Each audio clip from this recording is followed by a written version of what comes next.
Okay, problem 8.3. It says that suppose we have two random samples having size n1 and n2, and they are from two different normal populations. The first population has mu1 sigma 1 square as the mean variance. The second one has this mu2 sigma 2 square as the mean variance. And now suppose we have these two random samples. Sorry, actually these two random samples, and each one gives us a sample mean, x1 bar and x2 bar. Now the question is to show that the difference of these two sample means actually also follows the normal distribution with the mu1 minus mu2 as the square as the mean, and this sigma 1 square over n1 plus sigma 2 square over n2 as the variance. Okay. All right. So actually, if you know the property of normal random variables, you know that if you have two, the sample mean of normal, the sample mean of random samples of a normal distribution is still normal, right? So that means actually this x1 bar is also normal, and the mean is the same. It's the same mean as the original one, and the variance is the sigma 1 square over n1, which is the sample size for the random sample of the first normal population. So we have talked about this in class, and this is the nice property about normal random variables. So similarly, you have that as well. So you actually know the distribution of x1 bar and x2 bar.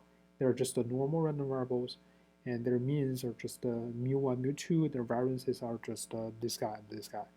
And then since these two guys are themselves independent, so the difference of them is still normal, and the mean is just different of their mean. The variance is just a sum of their variances.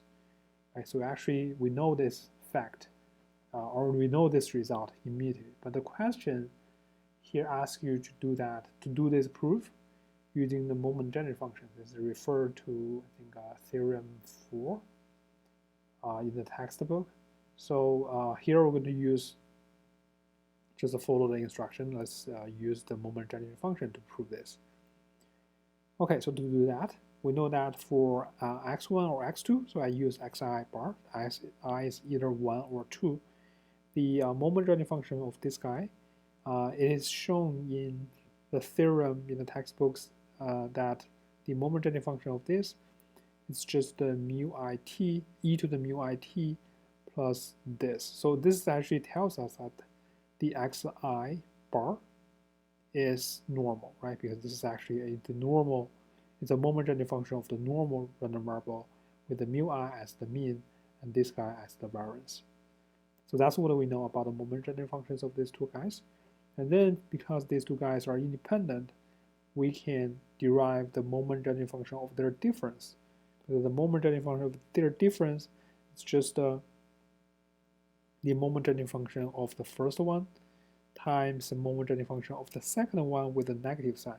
The reason is this, right? We know that if you have two random variables, independent random variables, this is just equal to m of x, mx of t and my of t. We know that.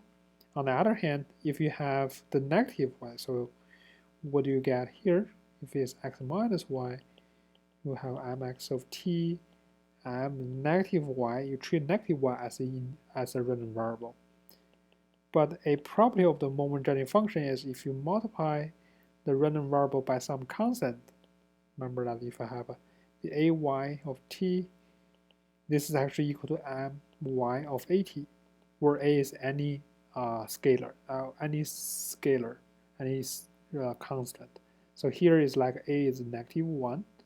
So here this the moment generation function of negative y at t is just the moment generation function of y at negative t, right? Just to put that constant inside with the t. So that's why here I would just have this guy here with the negative t inside. Now, if you know this, and then just plug in the formula here for the for this guy here, we just copy this one. down here. So that's how we get this guy. And from here, we just need to apply that formula here one more time, noting that the t is negative t right now.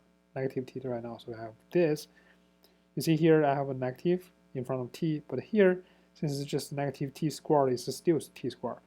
That's why I keep it. And now you combine the exponents, we will get this this term multiplied to t, and for t squared over 2, they will have these two terms. Okay, and this should be n over n2.